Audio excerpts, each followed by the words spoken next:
Bismillahirrahmanirrahim. Assalamualaikum warahmatullahi wabarakatuh. Waalaikumsalam. Alhamdulillahirabbil alamin. Assalatu wassalamu ala Rasulillah nabiyyina Muhammad sallallahu alaihi wasallam wa ala alihi wa sahbihi wa man tabi'ahum bi ihsanin ila yaumiddin, amma ba'du.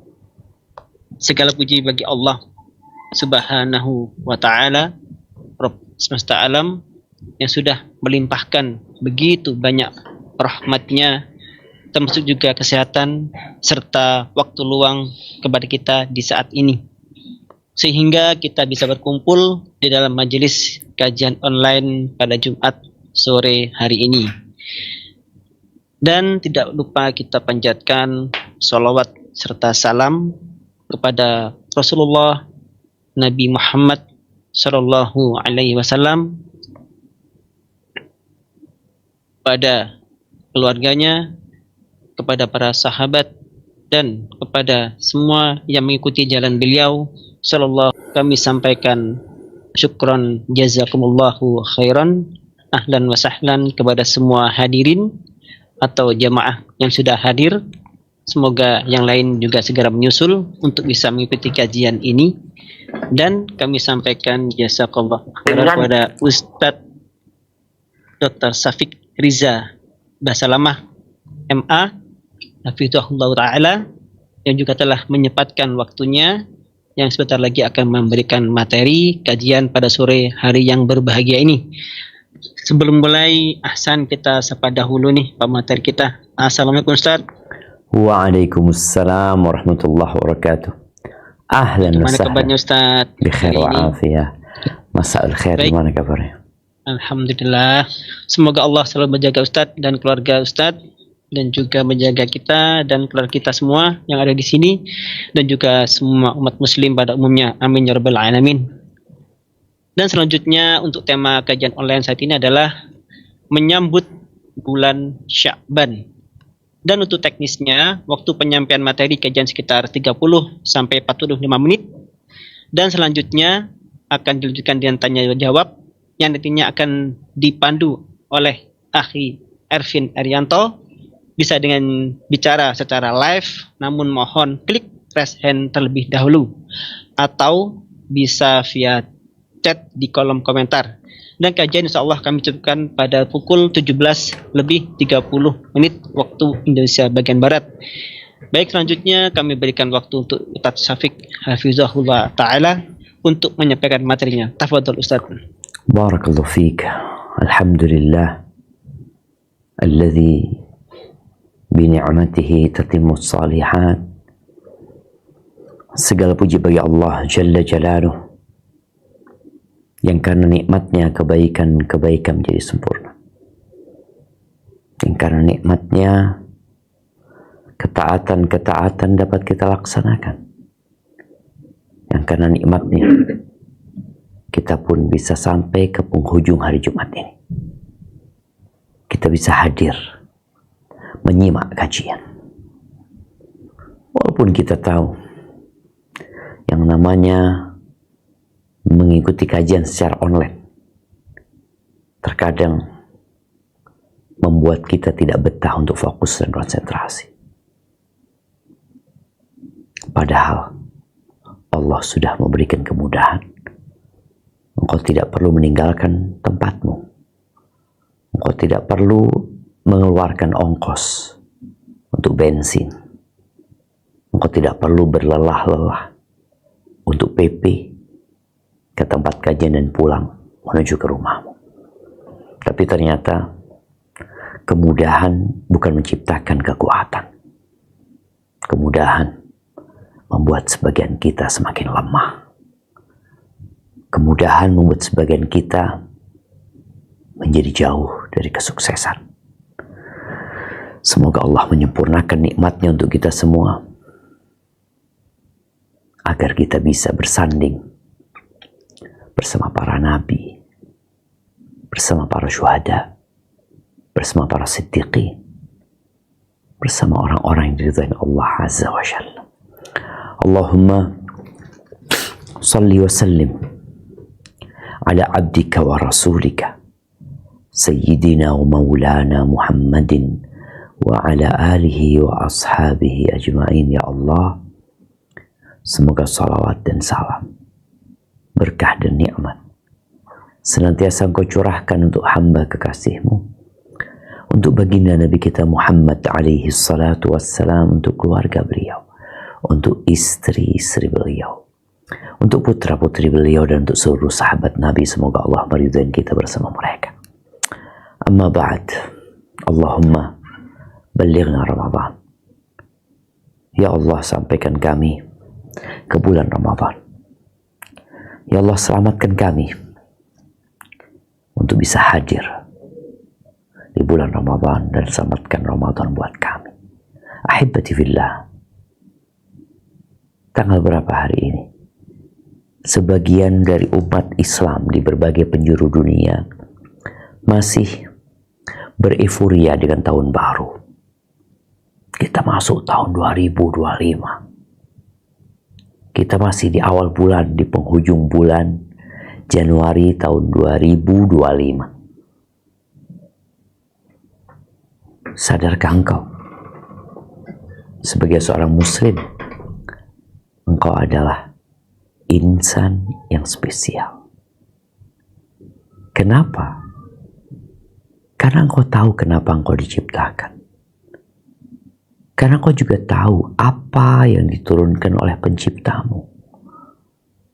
Karena engkau juga tahu bahwa kemuliaan dan kehormatan bukan dengan mengekor, tapi dengan mentaati dan menuruti perintah Sang Pencipta, Rabbul Alamin. Ya, Dia penguasa alam semesta ini.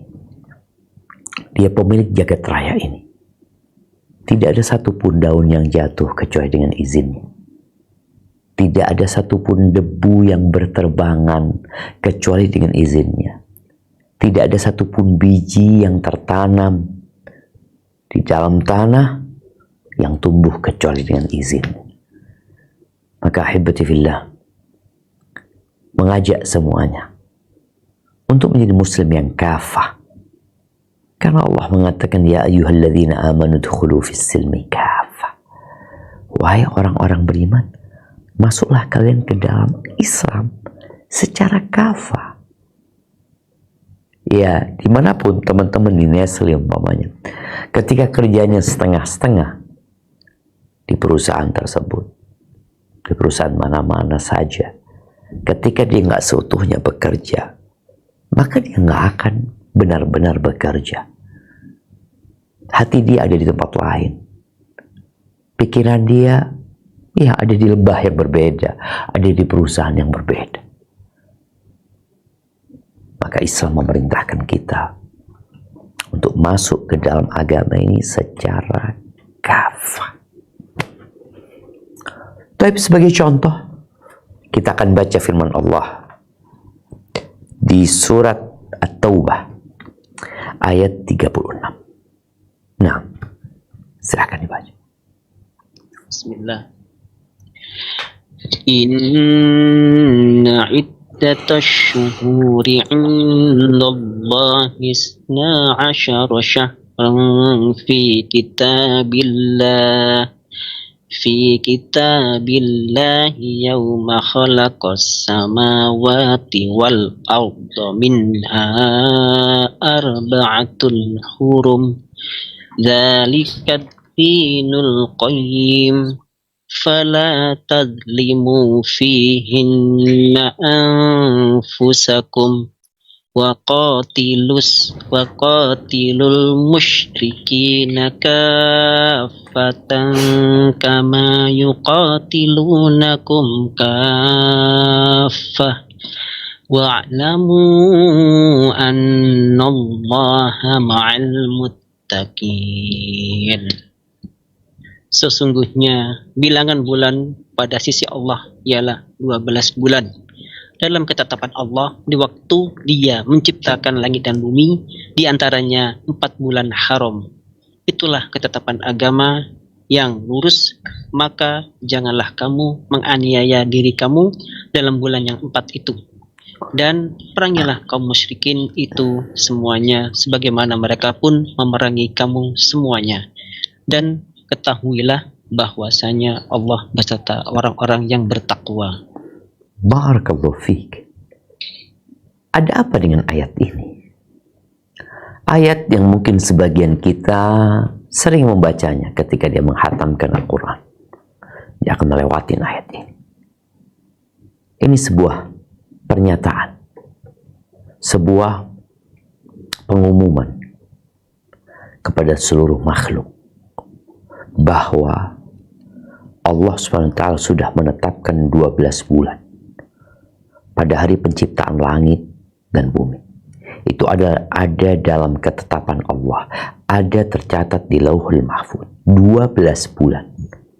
Di antara 12 bulan ini Allah sebutkan minha arba'atun hurum. Ada 4 bulan haram. Di mana kita akan dapatkan bulan haram ini? Apakah dari Januari sampai Desember ada 4 bulan haram? Bulan apa ya? Maret? April? Atau Desember? Tidak ada. Yang namanya bulan itu ditetapkan dengan rembulan. Yang namanya bulan itu ditetapkan dengan rembulan. Sedangkan bulan-bulan yang ditetapkan oleh manusia sekarang, Januari sampai Desember, itu menggunakan mentari bukan rembulan.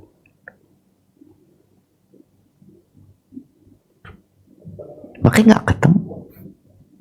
4 bulan haram itu adalah bulan Rajab. Kemarin itu akhir bulan Rajab. Kemudian Dzulqa'dah, Dzulhijjah, Muharram. 3 berurutan, 1 terpisah. Ini bulan-bulan ini mengandung makna yang agung. Allah katakan bulan haram. Jangan kalian membolimi diri kalian di bulan-bulan tersebut. Makanya peperangan dahulu tidak diperbolehkan di bulan-bulan haram ini.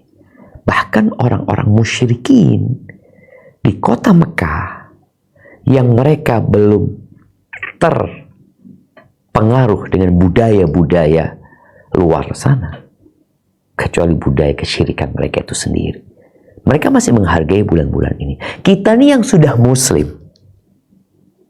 bagaimana penghargaan kita terhadap 4 bulan ini? Sebagian kita kenal aja enggak, tahu aja enggak.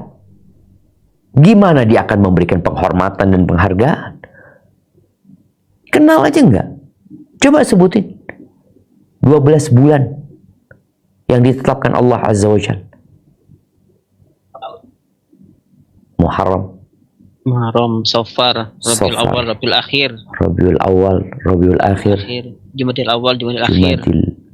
Jumadal Ula, Jumadal Akhirah. Terus Rajab dan Sya'ban, Rajab, Sya'ban, Ramadan, Syawal, Zulqa'dah, Zulhijjah. Zulqa'dah, Zulhijjah. Barakallahu fiik. Nah, kasih hadiah yang bisa jawab barusan. Nah, jemaah. Alhamdulillah masih ada yang hafal. Ada. Tapi nggak banyak.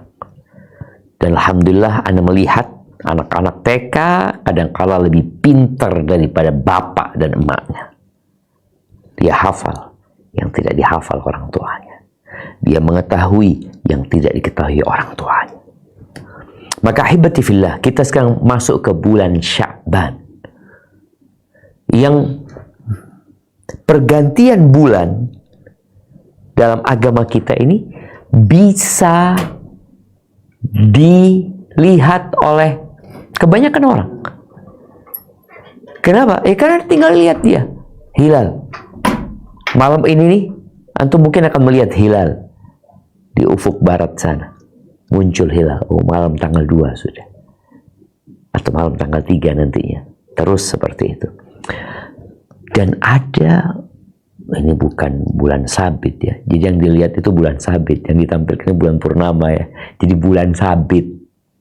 Ya, lahirnya bulan itu seperti sabit. Makanya tadi, kenapa orang dulu itu bisa tahu tanggal berapa tanpa punya kalender. Dari mana dia tahu? Kalau dengan matahari, sulit. Tapi dengan rembulan, tiap malam dia lihat tuh bulan. Oh, kayaknya sekarang tanggal 13, 14, 15, 16, 17, terus seperti itu. Tapi kebanyakan orang udah nggak perhatian dengan hal itu ya. Dulu mereka perhatian, karena memang itu satu-satunya cara untuk menetapkan tanggal. Pada saat ya kebanyakan orang nggak bisa membaca, nggak bisa menulis. Sekarang alhamdulillah. Tapi ahibati fillah, ketika melihat hilal itu bulan sabit. Hilal yang menunjukkan lahirnya hilal, menunjukkan masuk bulan baru, bulan Sya'ban, kita dianjurkan untuk membaca doa. Ya, ada beberapa mungkin bisa ditampilkan. Anak tadi udah kirim doa ketika melihat hilal ya. Ini Allahumma ahillahu alaina bil yumni wal iman, dalam riwayat dikatakan bil amni wal iman wassalamati wal islam rabbi wa rabbukallah, yang artinya ya Allah, jadikanlah awal bulan ini bulan yang penuh dengan keberuntungan, penuh dengan kenyamanan, keamanan, keimanan, keselamatan, Islam. Tuhanku dan Tuhanmu adalah Allah. Subhanallah ya. Seakan-akan setiap kita masuk awal bulan, kita perlu memohon kepada Allah. Kita perlu juga membuat sebuah pengakuan bahwa bulan, engkau itu makhluk. Engkau bukan Tuhan. Tuhanku dan Tuhanmu satu, Allah Azza wa Jalla. Karena ada yang menyembah rembulan dan ada pula yang menyembah matahari. Jamaah rahimakumullah. Apa yang dilakukan Nabi SAW di bulan Sya'ban? Kita bicara kita mau nyambut bulan Sya'ban, ngapain kita di bulan Sya'ban? Kita tidak bicara bulan Februari. Kita bicara bulan Sya'ban. Ternyata Rasulullah SAW di bulan Sya'ban ini beliau banyak sekali berpuasa sunnah. Ya, yang tidak punya utang. Sedangkan bagi yang punya hutang, khususnya emak-emak nih, bayar nih hutangnya. Ini bulan terakhir untuk melunasi hutang. Aisyah radhiyallahu ta'ala anha berkata, dari hadis yang diriwayatkan Imam Bukhari dan Muslim, "Ma ra'aitu Rasulullah sallallahu alaihi wasallam istakmala siyama syahrin qat illa Ramadan." Aku nggak pernah ngelihat Nabi SAW puasa sebulan penuh kecuali bulan Ramadan. Wa ma ra'aituhu fi syahrin aktsar siyaman minhu fi Sya'ban. Dan aku tidak pernah melihat beliau dalam satu bulan puasanya banyak seperti puasanya beliau di bulan Sya'ban. Bahkan di beberapa riwayat dikatakan kana yasumu Sya'ban kullahu. Beliau puasa Sya'ban full semuanya. Dan dikatakan riwayat Muslim kana yasumu Sya'ban illa qalila. Beliau puasa Sya'ban full kecuali dikit lah. Ada beberapa hari yang beliau tidak berpuasa. Ahibati fillah, kenapa beliau banyak puasa di bulan Sya'ban? Ternyata memang bulan Sya'ban ini menjadi bulan yang orang-orang melalaikan beramal di dalamnya. Yang ada dalam benak banyak orang sekarang nih, teman-teman di Nestle ini, apa yang dilakukan? Persiapan buat Ramadan. Persiapan. Bagaimana orang berbuka dengan susu, bagaimana orang berbuka dengan ini, bagaimana produk-produk ini bisa dikonsumsi di bulan Ramadan. Iya, sebagai sebuah perusahaan wajar memikirkan hal itu. Tapi pertanyaannya, sebagai seorang muslim, apa persiapanmu? Bulan Sya'ban ini ngapain gitu? Apakah engkau mempersiapkan makanan pokok? Mempersiapkan takjilan untuk selama 1 bulan? Engkau beli susu yang ya membuat engkau lebih kuat untuk berpuasa di bulan Ramadan. Ternyata nggak kayak gitu. Kuat di bulan Ramadan itu tidak dengan makan makanan yang bergizi di bulan Ramadan. Tapi dengan apa? Dengan engkau berpuasa di bulan Sya'ban. Mulai puasa di bulan Sya'ban. Usamah bin Zaid radhiyallahu ta'ala anhu, di hadis riwayat Imam Ahmad, dia pernah berkata kepada kekasihnya Rasulullah sallallahu alaihi wasallam. Dia mengatakan, "Walam araka tasum fi syahrin ma tasumu min Sya'ban." Aku nggak pernah ngelihat engkau puasa dalam satu bulan seperti puasamu di bulan Sya'ban. Apa rahasianya? Maka beliau menyampaikan rahasia tersebut. Dzaka syahrun yaghfalun nasu anhu. Ini bulan yang orang-orang melalaikan. Baina Rajab Ramadan, yang posisinya antara bulan Rajab dan bulan Ramadan. Tapi bulan Rajab bulan haram, Ramadan bulan diturunkannya Al-Quran dan bulan puasa. Ini bulan orang melalaikannya. Padahal zaman dulu orang nggak kenal sama Januari, Februari, nggak kenal. Artinya orang-orang yang berada di kota Mekah, kota Madinah nggak kenal. Ternyata mereka lalai dengan bulan Sya'ban ini. Karena dia terjepit. Orang fokus ke bulan Rajab dan fokus ke bulan Ramadan. Sya'bannya, ya, entah dia persiapan Ramadan dengan bahan-bahan makanan kadang-kala. Maka kata Nabi SAW, وَهُوَ شَهْرٌ تُرْفَعُ فِيهِ الْأَعْمَالِ إِلَىٰ رَبِّ الْعَالَمِينَ. Dan di bulan Sya'ban ini, amalan manusia diangkat menuju kepada pencipta, pemilik, penguasa jagat raya ini. فَأُحِبُّ أَنْ يُرْفَعَ عَمَلِي وَأَنَا صَائِمٌ. Dan aku ingin amalanku diangkat dalam kondisi aku berpuasa. Kenapa coba? Karena kita tahu ibadah yang paling spesial itu ibadah puasa. Semua amalan itu ada perhitungannya yang sudah Allah tetapkan. Ya, kita tahu sedekah dilipat gandakan jadi 10 kali lipat sampai 700 kali lipat. Baca Quran, 1 huruf 10 kebaikan. 1 dipatkan jadi 10. Ada hitungannya. Sedekah seperti itu, kemudian pahala umroh kita tahu, kemudian pahala sholat juga Allah sudah jelaskan. Tapi puasa enggak. Qala Allah Azza wa Jalla, kata Nabi SAW, illa shaum fa innahu li, kecuali puasa. Puasa itu milikku. Wa ana ajzi bihi. Dan aku memberikan balasan khusus tuh buat orang yang puasa. Jadi berapa pahalanya? Ya Allah yang akan kasih. Terserah Allah Azza wa Jalla. Kenapa? Yada'u ta'amahu wa syarabahu wa syahwatahu min ajli. Kata Allah, nih orang meninggalkan makan, minum, syahwatnya karena aku. Allahu Akbar. Orang yang puasa itu nggak kelihatan dia sedang berpuasa. Nggak ada tandanya. Ya, kalau orang sholat kita tahu dia berdiri menghadap kiblat, dia ruku, dia sujud, dia sedang sholat. Kalau lihat orang baca Quran, kelihatan dia baca Quran. Kalau lihat orang sedekah, dia ngeluarin duit, dia berikan. Umroh, oh apalagi. Kalau lihat dia pakai baju ihram, kemudian dia tawaf, dia sa'i, dia tahallul. Tapi orang puasa ketahuan dari mananya? Dari bibirnya kering. Atau dari wajahnya yang pucat? Enggak. Enggak. Jadi benar-benar Nabi banyak puasa di bulan Sya'ban karena ingin amalnya diangkat dalam kondisi puasa. Dan bicara fadilah puasa ini, subhanallah, dalam hadis Bukhari dan Muslim, Rasul sallallahu alaihi wasallam menjelaskan ya bahwa di surga itu ada pintu.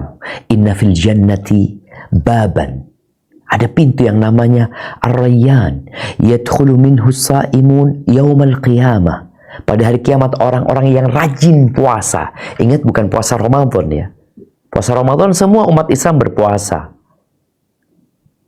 Itu rukun Islam. Tapi ini bicara orang rajin puasa sunnah. Ini ada pintu Ar-Rayyan. La yadkhulu minhu ahad ghairum. Nggak ada yang masuk lewat pintu itu selain mereka. Nah, yuqalu aina as-saimun. Akan akan dikatakan, mana orang-orang yang rajin puasa, yang suka puasa. Fayaqumun, maka mereka bangun, mereka masuk. La yadkhul minhu ahad ghairuhum, fa idza dakhalu ughliq. Kalau sudah selesai mereka masuk, ditutup jemaah. Subhanallah. Dan Nabi SAW mengatakan dalam hadis riwayat Imam Bukhari dan Muslim, man sama yauman fi sabilillah, barang siapa yang puasa 1 hari di jalan Allah, baik dalam posisi dia jihad atau dia puasa memang ikhlas lillahi ta'ala, ba'adallahu wajhahu anin nari 70 kharifan, Allah jauhkan wajahnya dari neraka 70 tahun. Terus engkau nggak mau puasa. Nabi yang sudah diampuni dosanya dan yang lalu dan yang akan datang, beliau memperbanyak puasa di bulan Sya'ban, bahkan hampir full puasa di bulan Sya'ban. Ahibati fillah, kalau kita lihat penjelasan Nabi SAW kenapa beliau berpuasa di bulan Sya'ban, beliau menyebutkan ini bulan yang dilalaikan. Bulan yang padahal bulan ini ada fadilah, itu diangkatnya amal kepada Allah Azza wa Jalla. Dan memang melakukan ibadah di saat orang-orang tidak melakukan ibadah tersebut terasa lebih berat. Di saat orang-orang di bulan Sya'ban ini, ayo nih kita kuliner nih, ini makan siang terakhir nih di bulan Sya'ban, mumpung kita belum masuk bulan Ramadan, ini orang puasa. Maka berpuasa pada saat orang-orang lalai memiliki nilai yang lebih. Ibadah apa saja sebenarnya di saat orang-orang lalai, seperti sholat malam, nggak sama dengan sholat yang lainnya, sholat sunnah lain. Kenapa? Karena orang-orang pada tidur, dia sholat. Nih, dia puasa di bulan Sya'ban pada saat orang-orang tidak berpuasa. Dan kita tahu bahwasanya beribadah di waktu orang-orang lalai itu termasuk untuk tolak balak jemaah. Artinya Allah Azza wa Jalla bisa menolak balak di saat ada orang-orang yang soleh, yang taat kepada Allah Azza wa Jalla, terus beribadah, sehingga balak itu nggak turun kepada keluarganya, nggak turun kepada anaknya, nggak turun kepada tetangga-tetangganya. Maka usahakan ya kita memperbanyak puasa di bulan Sya'ban ini. Dan juga Allah menyebutkan bahwasanya di antara hikmah puasa di bulan Sya'ban ini adalah isti'dadan li Ramadan, persiapan untuk bulan Ramadan. Orang yang puasa itu punya waktu lebih daripada yang nggak puasa. Dia nggak ada ceritanya makan siang, nggak ada ceritanya ngopi, nggak ada ceritanya makan sore, nggak ada ceritanya duduk bersama ngobrol menikmatin pisang goreng, nggak ada. Dia puasa, sehingga dia akan lebih banyak beribadah di saat dia berpuasa. Maka usahakan orang yang puasa di bulan Sya'ban ini, ya kalau bicara itu muqaddimah sebagai persiapan untuk bulan Ramadan, maka perbanyak pula ibadah selain puasa. Artinya semua ibadah yang bakal kita lakukan di bulan Ramadan, lakukan di bulan Sya'ban sambil kau berpuasa. Baca Qur'anmu, zikirmu, dan subhanallah, orang jamaah yang puasa di bulan Sya'ban, ketika dia masuk ke bulan Ramadan, santai dia. Seperti orang yang biasa lari sebelum perlombaan lari maraton. Dia tiap hari lari. Ketika lari maraton, dia santai. Di saat orang lain ngos-ngosan. Dan buktikan itu. Lihat orang yang gak pernah puasa sunnah. Memang gak wajib. Enggak wajib. Kok gak puasa gak apa-apa. Gak wajib. Tapi engkau akan lihat berapa banyak hal yang tidak wajib dalam urusan dunia yang kau kerjakan. Bahkan yang makruh engkau kerjakan. Dengan dalih kan cuma makruh saja. Ketika ditawarkan sesuatu kemuliaan, kau katakan kan gak wajib. Engkau mengejar dunia yang bakal engkau tinggalkan. Dan engkau meninggalkan akhirat yang engkau akan menuju ke sana selama-lamanya. Ahibati fillah. Itu berkaitan dengan puasa yang dianjurkan kita memperbanyak di bulan Sya'ban ini. Ada satu masalah di bulan Sya'ban ini yang kita melihat orang-orang merayakannya. Itu nisfu Sya'ban. Malam nisfu Sya'ban. Berkaitan dengan malam nisfu Sya'ban ini, ada beberapa hadis yang menyebutkan keutamaan nisfu Sya'ban. Sebagiannya ya disahihkan oleh para ulama, sebagiannya dhaif, bahkan ada yang mungkin tidak layak untuk dijadikan dalil. Di antara yang disahihkan oleh sebagian ulama adalah hadis yang diriwayatkan oleh Abu Tha'labah Al-Khushani radhiyallahu anhu.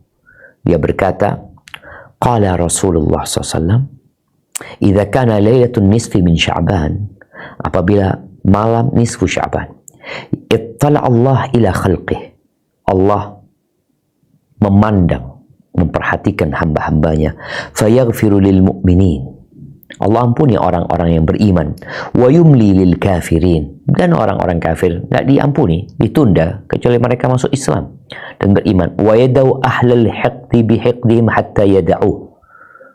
Adapun orang-orang yang tenggelam dalam kedengkian, maka Allah nggak ampuni dosa dia sampai mereka meninggalkan kedengkian mereka. Ini hadis riwayatkan Imam Tabrani dan dihasankan oleh Syekh Albani rahimahullahu taala. Kemudian hadis yang lain, hadis Abu Musa Al-Asy'ari radhiyallahu anhu, bahwa Rasulullah sallallahu alaihi wasallam bersabda, "Innallaha la yattali'u fi lailatin nisfi min Sya'ban." Allah benar-benar memandang kepada hambanya, memperhatikan hambanya pada malam nisfu Sya'ban, fayaghfiru li jami'i khalqih. Allah mengampuni semua hamba-hambanya illa li musyrikin au musyahid, kecuali untuk orang musyrik atau orang yang menyimpan dendam, yang tidak bertegur sapa dengan saudaranya, nggak diampuni dosanya. Ini hadis riwayatkan Ibnu Majah. Ahibati fillah, ada sebagian athar dari para salafus saleh. Atha bin Yasar mengatakan tidak ada malam setelah malam Lailatul Qadar yang lebih utama daripada malam nisfu Sya'ban. Karena di situ Allah melihat kepada hamba-hambanya, kemudian mengampuni dosa-dosa hambanya, kecuali tadi buat orang musyrik dan orang yang menyimpan kedengkian, orang yang tidak bertegur sapa. Namun ahibati fillah, hadis yang tadi kita bacakan bukan berarti ada perayaan khusus di malam nisfu Sya'ban. Ada hadis yang menyebutkan bahwasanya idza kana lailatu an-nisfi min Sya'ban, ini hadis dikatakan maudhu ya. Apabila malam nisfu Sya'ban, maka kalian hidupkan malamnya, puasa di siang hari. Enggak, hadis enggak sahih. Terus ya udah, engkau ibadah di malam nisfu Sya'ban, tinggalkan dosa. Engkau perbanyak ibadah tapi tanpa ada perayaan tersendiri. Malam tanggal 15-nya memang dianjurkan puasa, tapi bukan pengkhususan. Ini sebagai peringatan buat kita semua agar kita benar-benar ya beribadah itu sesuai dengan sunnah. Nabi SAW, beliau di bulan Sya'ban memperbanyak puasa sunnah, dan tentunya bersama puasa ada ibadah-ibadah lainnya yang membarengi puasa ini.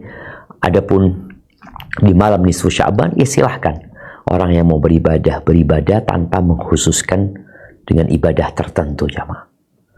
Terus mungkin sebagian kita berpikir gimana puasanya? Puasa, banyak puasa ini seperti apa gitu? Apakah puasa Senin Kamis? Silakan puasa Senin Kamis, atau mau puasa sehari berbuka, atau enggak mau nyambung, aku mau puasa 2 pekan, atau sepekan dia puasa kemudian istirahat 2 hari kemudian puasa lagi, silahkan.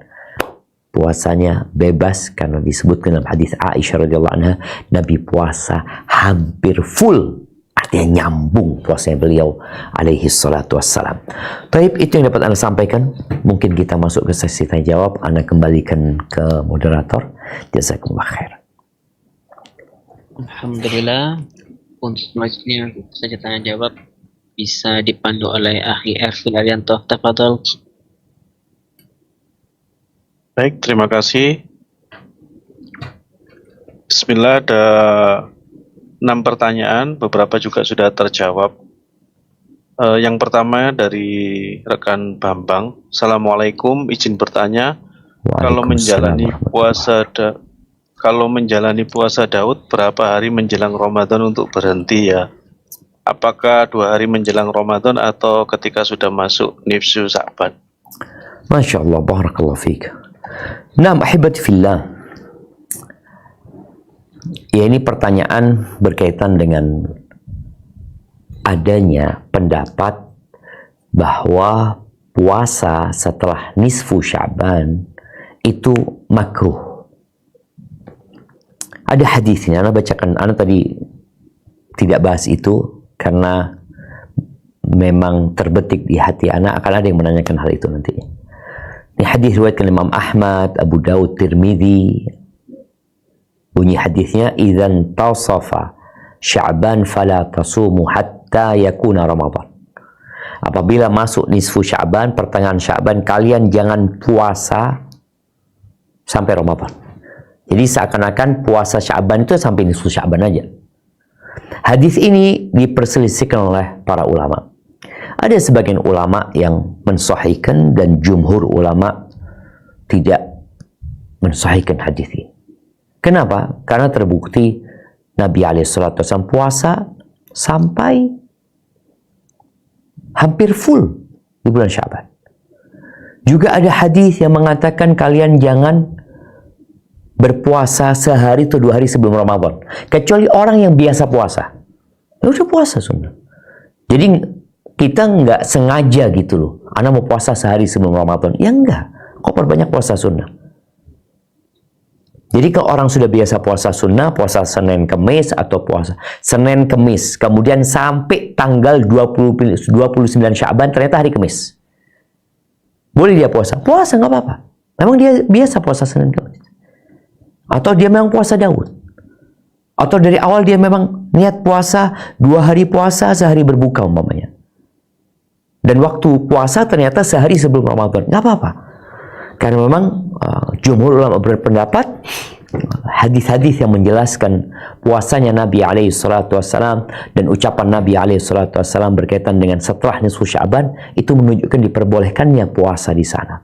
Walaupun ada yang berusaha untuk menggabungkan antara larangan ini dan adanya perbuatan Nabi SAW dan ucapan Rasul SAW berkaitan dengan puasa Sya'ban ini.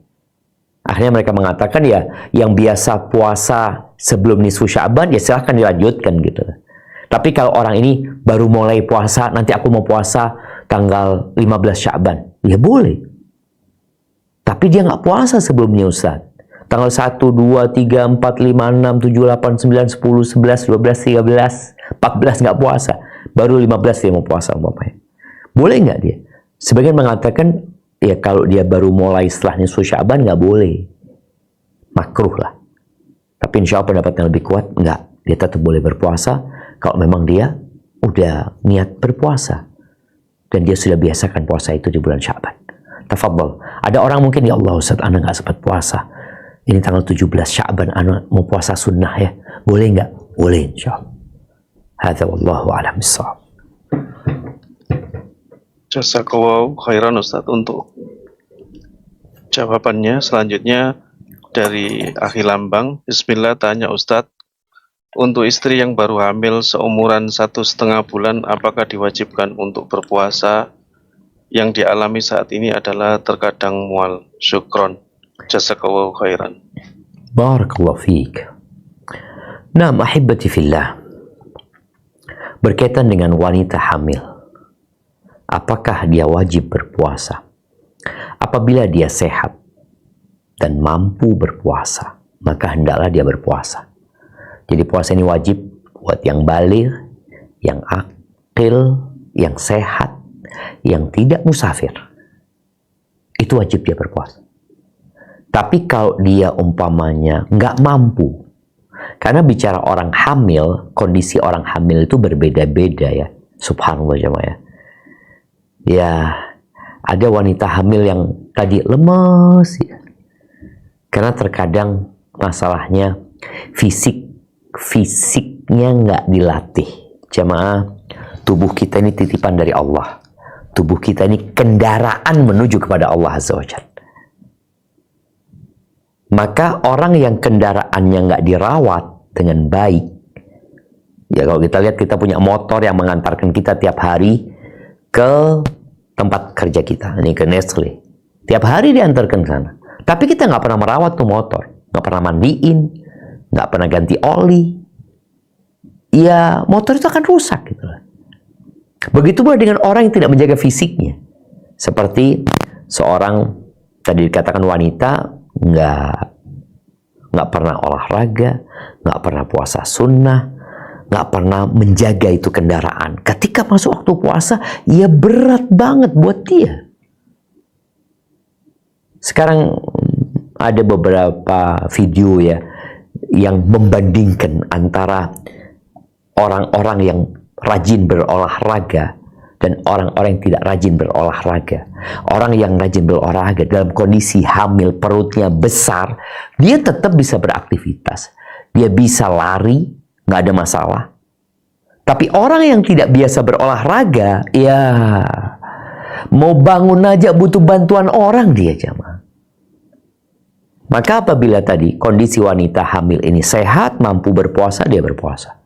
Tapi ketika dia tidak mampu, kalau dia berpuasa bisa membahayakan dirinya dan membahayakan bayinya, ya sudah, dia nggak usah puasa, tapi nanti dia ganti, ya qadha ketika dia sudah mampu. Itu pendapat jumhur ulama. Hadza wallahu a'lam bissawab. Jazakallahu khairan Ustaz. Selanjutnya pertanyaan dari rekan Vita. Assalamualaikum Ustaz. Waalaikumsalam warahmatullahi wabarakatuh. Semoga Ustadz sekeluarga serta tim SRB dan El-Fadis selalu diberi kesehatan, barakah dan rahmat Allah Subhanahu wa Ta'ala. Izin bertanya, bagaimana caranya agar terhindar dari futur ibadah selama bulan Sya'ban sehingga bisa memaksimalkan bulan Sya'ban dengan ibadah? Mohon penjelasannya. Barakallahu fikum wa jazakallahu khairan. Wa fiik wa barak wa jazakumullah khair. Taib ahibati fillah. Kita tahu yang menyebabkan orang futur itu adalah dosa. Maka kalau bicara bagaimana menghindari futur adalah dengan memperbanyak istighfar, bertobat kepada Allah Azza wa Jalla. Tinggalkan dosa. Karena dosa itu membuat orang jadi lemah. Tubuh yang sehat, tapi masuk racun ke dalamnya, dan racun itu kemudian mengikuti aliran darah sampai ke jantungnya, jadi sakit. Nggak mampu dia beraktivitas. Dan kita tahu dosa itu membuat nokta di dalam jantung kita. Maka kalau ingin kita bisa maksimal beribadah di bulan Sya'ban ini, maka bertobatlah kepada Allah Azza wa Jalla. Duduklah engkau setelah sholat duha, membaca Rabbi ighfirli wa tub alayya innaka antat tawwabur rahim 100 kali. Dan cari waktu lain kau baca istighfar. Tinggalkan dosa. Tinggalkan kawan-kawan yang membuatmu ya menjadi futur. Cari kawan-kawan yang niat puasa juga di bulan Sya'ban ini. Mereka mau persiapan buat Ramadan. Itu cari kawan yang seperti itu. Sehingga dia akan tanya sama kau, puasa nggak besok? Pokoknya kayak gitu. Pada hari Senin dia mau ambil Senin, Selasa, Rabu, Kamis. Ada yang mengingatkan. Dan jadikan istrimu kawan terbaikmu di bulan Sya'ban ini untuk memperbanyak ibadah. Jangan sampai istri yang malah gandoli itu apa ya? Gantungin suaminya supaya suaminya nggak puasa. Aduh, udah usah mas lah, cari kawan tadi, dan jadikan istrimu kawan. Sampaikan kepada dia tentang keutamaan bulan Sya'ban. Kemudian anak-anakmu juga diajak puasa di bulan Sya'ban ini. Mereka yang mungkin merantau, kuliah, ingatkan mereka, jangan lupa puasa bulan Sya'ban ini. Sehingga keluarga ini yang awalnya futur, saling menyemangati insyaAllah seperti itu. Hadza wallahu a'lam bissawab. Jazakallahu khairan Ustaz. Selanjutnya pertanyaan dari Akhi Dimas. Bismillah. Izin bertanya, saat ini saya sedang diberi musibah. Apakah dengan berpuasa dan ibadah menjadi jalan keluar sebab diangkatnya musibah? Barakallahu fikum. Barakallahu fiik, ahibati fillah. Ma nazala bala'un illa bidhammin wa ma nuzi'a illa bitawbah. Ketahuilah bahwa bala itu tidak turun kecuali karena dosa dan tidak diangkat kecuali dengan taubat. Maka kalau dikatakan engkau sekarang sedang dalam musibah, apakah puasa itu dapat mengangkat bala tersebut? Iya. Tapi bertobatlah engkau kepada Allah Azza wa Jalla. Engkau harus bermuhasabah. Ma asabaka min hasanatin faminallah. Kata Allah, tidak ada kebaikan yang menimpamu kecuali dari Allah.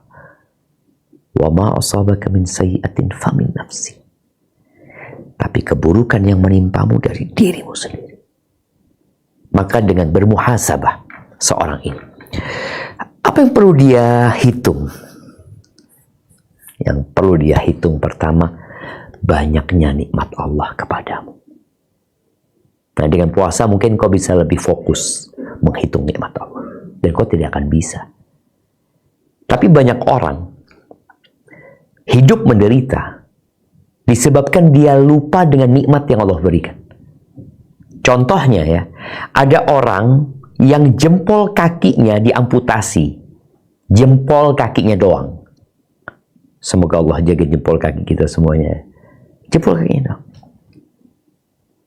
Kapan dia akan melewatin fase musibah itu? Ketika dia melihat kepada jempol kaki kanannya.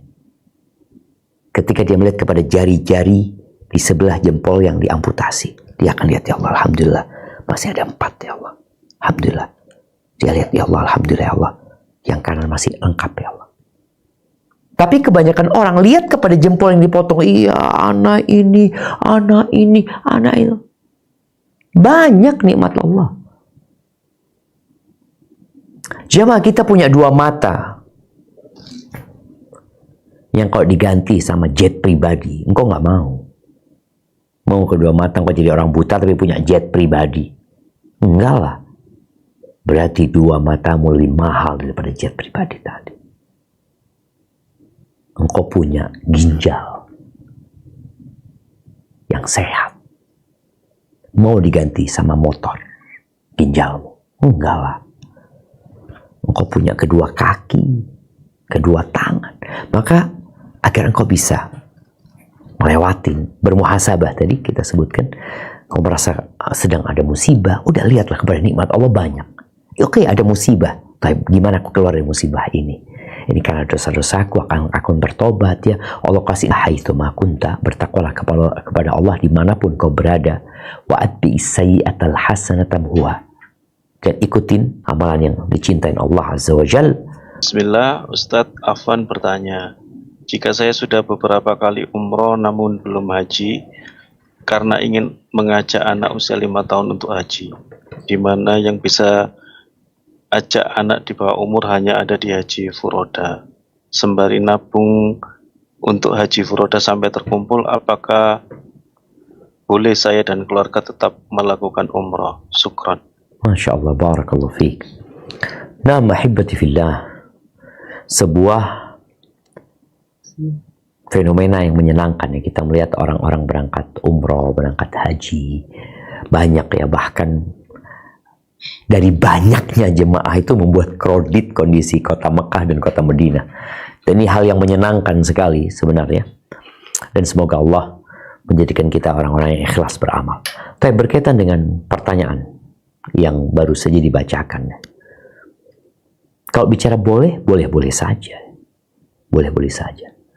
Tapi memang kita tahu bahwasanya anak sebelum balik, hajinya itu tidak dihitung. Artinya tetap dia belum berhaji.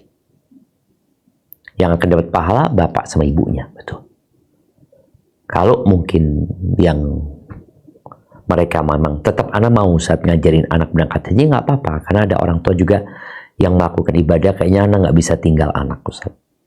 Ya udah, nggak apa-apa, engkau bawa anakmu. Tapi yang jelas itu belum terhitung hajinya dia. Kalau dikatakan apakah boleh sambil menabung untuk haji dan dia tetap berangkat umroh, boleh, nggak ada masalah.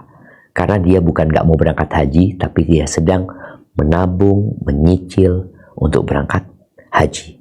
Dan Rasul SAW menganjurkan kita untuk melakukan umroh berulang-ulang kali. Tabi'u bainal haji wal umrah, ya. Ikutin haji dengan umroh, umroh dengan haji. Artinya ibadah ini jangan putus. Memang secara kewajiban udah gugur. Tidak seperti sholat kewajiban 5 waktu dalam sehari. Tidak seperti puasa kewajiban tiap tahun, ya. Umroh dan haji ini cuma sekali wajibnya. Setelah itu selesai. Karena kewajiban ini sekali, akhirnya orang mungkin berpikir, udah saya sudah cukup. Enggak, Nabi SAW menganjurkan kita untuk mengikuti haji dengan umrah, umrah dengan haji. Karena dua ibadah ini, yanfiyanil kufra wal faqra, menghapuskan kekufuran dan kefakiran, sebagaimana api itu membersihkan besi dari karat-karatnya. Seperti itu. Hadza wallahu a'lam bissawab. Udah jawabannya. Jazakallahu khairan Ustaz untuk jawabannya. Selanjutnya kembali kepada topik pada sore hari ini.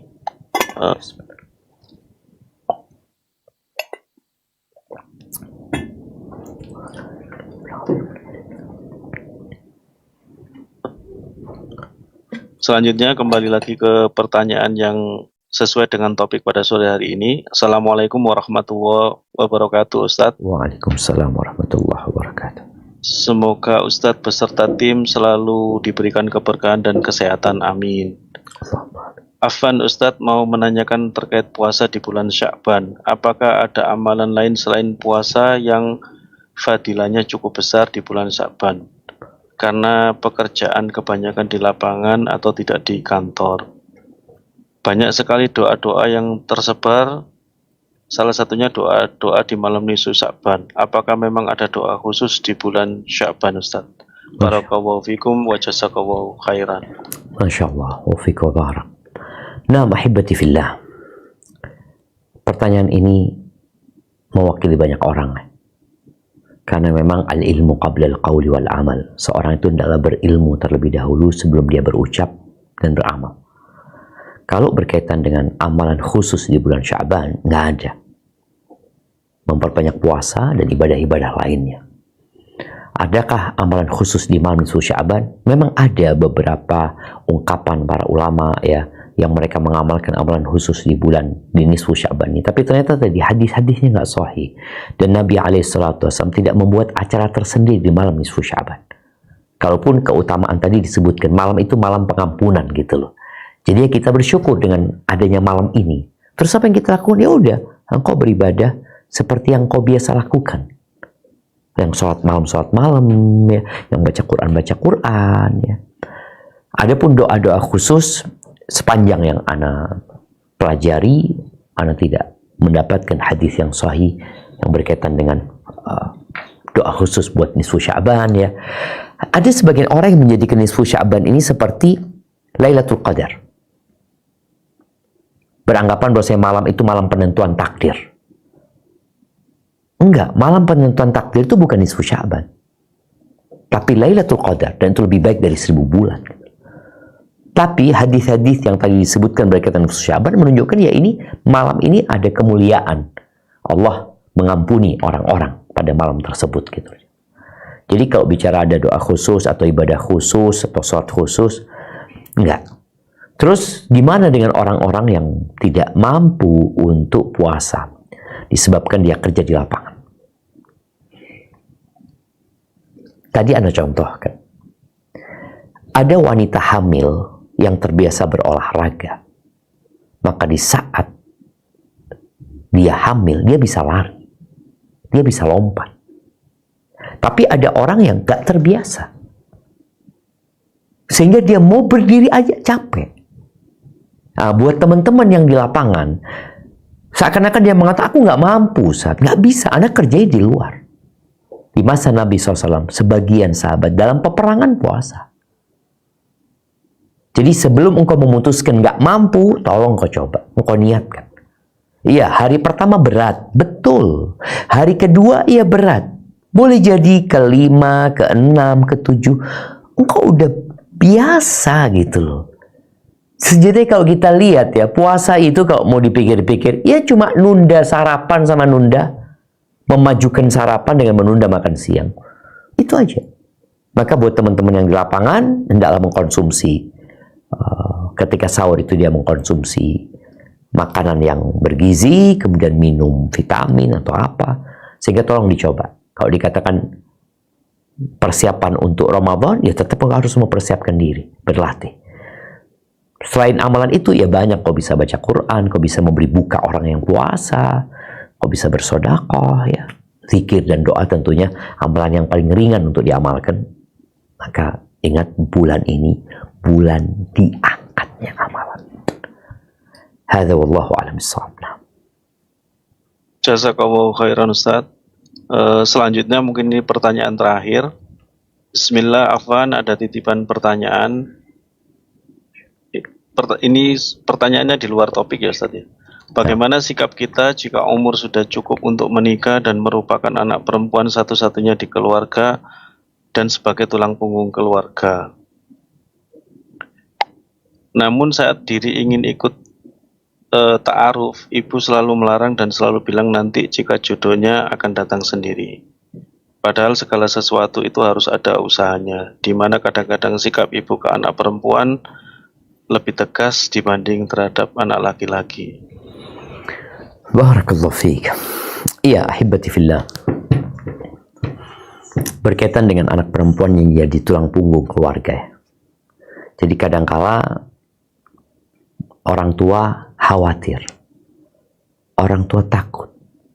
Kalau anaknya menikah nanti, iya. Yang ditakutkan nggak akan lagi membantu orang tuanya.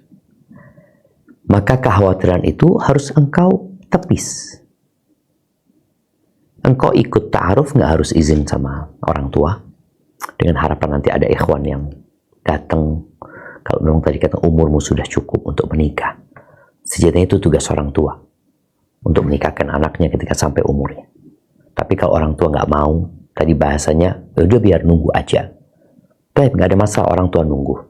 Engkau boleh berusaha dengan usaha yang sesuai dengan syariat. Namun ketika nanti engkau menikah, kalau memang engkau tetap ingin membantu orang tuamu sebagai seorang anak yang melihat kondisi orang tuanya, engkau sampaikan kepada calon suamimu, aku mau nikah, tapi karena kondisi orang tuaku ya nggak mampu, aku ingin tetap bekerja untuk bisa memberikan nafkah kepada orang tua. Kecuali suami mengatakan udah aman, orang tuamu jadi tanggunganku juga. Selesai sudah. Seperti itu. Itu bisa menjadi sebuah penawaran kepada pihak laki-lakinya sehingga pernikahan itu diberkahi oleh Allah SWT. Baru setelah itu engkau bilang ngomong sama orang tua, atau engkau ngomong sama ikhwan itu nanti supaya datang melamarmu ke orang tua. Tapi ingat, jangan sampai melakukan yang haram dalam proses ta'aruf ini. Hadza wallahu a'lam bissawab. Dan ini akhir Jumat, banyak berdoa. Semoga Allah menyampaikan kita ke bulan Ramadan dan mengabulkan doa-doa kita. Nah, barakallahu fikum. Alhamdulillahilladzi bi ni'matihi tatimmus sholihati. Segala puji bagi Allah yang akhirnya kajian online sore hari ini bisa berjalan dengan lancar, dan semoga banyak memberikan manfaat bagi kita semua, dan semoga ini bisa dipakai untuk pegangan dan diamalkan di saat bertemu dengan bulan Sya'ban. Amin ya rabbal alamin. Dan tidak lupa kami sampaikan jazakumullahu khairan kepada semua jamaah yang telah hadir, dan kepada pemateri kita serta kepada semua panitia bertugas. Sebagai penutup, mari kita bersama-sama berdoa dengan doa kafaratul majlis. Subhanakallahumma wa bihamdika asyhadu an la ilaha illa anta astaghfiruka wa atubu ilaik. Wabillahi taufiq wal hidayah. Assalamualaikum warahmatullahi wabarakatuh.